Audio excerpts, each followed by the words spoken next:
My name is Pete Morrill from Mountain Kennels, and we train and breed Labrador Retrievers, and I've been doing that for about 25 years. We are about deepening canine connections. Today what I want to do is I want to talk to you about how we're going to transition your dog to being in a crate for housebreaking to being on a pillow for housebreaking.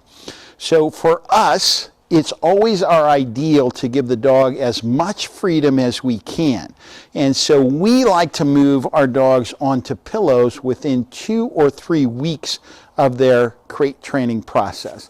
So how would I start crate training a dog? This is a size 300 kennel. The size doesn't really matter, but what you'll notice is that we've got hay in the bottom of it. The hay doesn't really matter, but you want to have some absorbent material. It can be newspaper, it can be some sort of wood chips, it can be these kind of blankets or something that's going to absorb if they poop or pee. And I tell people, when you take a dog home, there's a 50% chance that it's going to soil in its kennel the first night. Don't get overly stressed about that. Just be prepared for it. If it did that in this kennel, what I would do is just grab the section where there was some feces or some urine, and I'd put it in a garbage bag, and then I maybe refresh it with some new hay or some new bedding. Okay? So in the first week, we're going to have the dog in a crate where we're expecting it to soil in the kennel, and then we're checking to see if it does.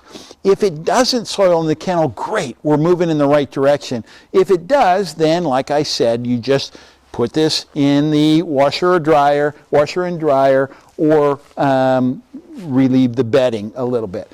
Now, the puppy has made it through the night without soiling in the kennel, so now we're going to bring it into its regular kennel. So let's pretend that this has got a top on it. We might put a kettle liner in there to make the puppy comfortable, and the puppy starts to learn that I need to be in this crate at night and even during the day when I'm taking a nap.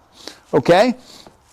If it does accidentally soil or poop in the corner, then we're going to take this out and wash it. But it's not as big a deal, but we're a little bit further along in the process. We're not expecting that, so that's why we don't have the loose bedding in there anymore. Now the third phase, again, this had a lid on it, this had a gate on it. The third phase is we want the puppy to be able to exist in the house without being in a crate. So what we're going to do is we're going to move this open crate into a place where we, in a week or two, intend to have the puppy on a pillow.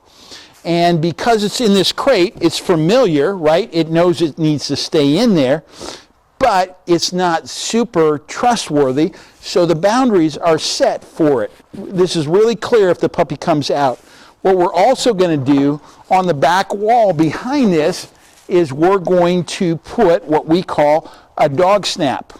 This is a little carabiner on a little eye screw, and it hooks on like this, and this part snaps onto the dog's collar. We're going to put this on the wall right behind the dog, and we're going to demonstrate how we do that in just a second as we cut to another section of this video. Okay, so in the earlier scenario when I told you we put bedding or some sort of cloth in the bottom, that in our house is going to happen in the garage, because I want all the dirty and the noisy part to not be in the central part of the house. So that means that I'm going to transition the dog after it has learned to be quiet, 90% quiet, may make a whimper or two, and it is no longer soiling in its kennel or crate. So I would, on the first day or two, I'd move the full crate in here with the lid, with the gate, just so the puppy gets used to us walking around. Then, after a short time of that, I would have also been teaching the puppy that it needs to stay in his crate in our training program.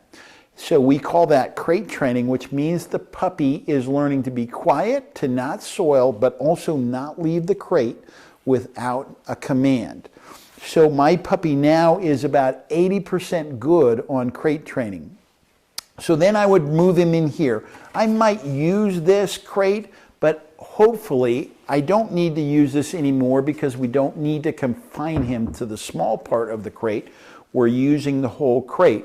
And what I'm going to do, because I've been training him by tugging his leash, or I'm sorry, his collar with his leash, and in doing that, I'm reminding him he needs to stay in the crate. I've been doing that in his training sessions, so now I'm going to bring him here. It's no longer a full crate, it's a half crate, and I'm going to hook him up right here. And in hooking him up, it's going to force him to stay in this crate. And that's going to provide him security and continuity. Remember, he was just in the full crate. Now we're going to bring him into this half crate. And what we're doing is to teach him that the house can be bustling around him, but he still needs to stay in the crate. Anytime he wants to get out of the crate, he's going to feel a little bit of a tug on his collar, which is consistent with the same tug that I was giving him when he was coming out of the crate when I was training him. Then what we're going to do is we're going to move this crate back to the garage, and we're going to get to the final phase of where we want the puppy to be, and that is on his pillow. Because eventually we want to move these pillows all over the house, but right now he's on his what we call chill out pillow, which means we bring him over here. We have always, every time we let him out, we put 2 pieces of kibble on this pillow. So when he comes back in, he is going to come right here because he thinks that this pillow creates kibble and he wants to check it out and get a free snack. When he does that, I'm going to ask him to sit and down, which will be consistent with his training. And then I'm going to hook him up here. The reason I'm going to hook him up is because I'm going to go take a shower, or I don't want to have to pay 100% attention to him. Plus, his main job is to chill out. When he learns to chill out, what I do is I come over here and I give him freedom, and then I invite him into the rest of the house. This is called a chill out pillow. It's right next to the door that he'll be coming in from, and he learns really quickly. If I chill out in 2 minutes, I get freedom. If I chill out in 20 minutes, I get freedom. So why not chill out in 2 minutes?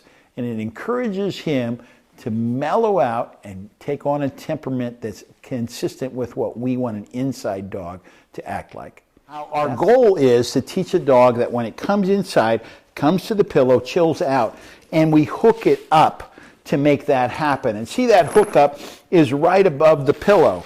It's just off the ground, but it doesn't give the dog much ability to get in trouble, and it has to stay on the pillow. Now, how do we do this? Well, first of all, we use a little eye screw, and that's an eye screw right there. And look at how small it is, okay? So it doesn't make a very big hole in anybody's wall, and it's very strong. I cannot pull that out, and I'm much stronger than a 70-pound dog. Now, so this little eye screw goes in there, and then we have a double dog snap, okay? A double dog snap, and we have a real small carabiner. All of this stuff is stuff that you can get in your hardware store. And then we have about 4 or 5 links of chain.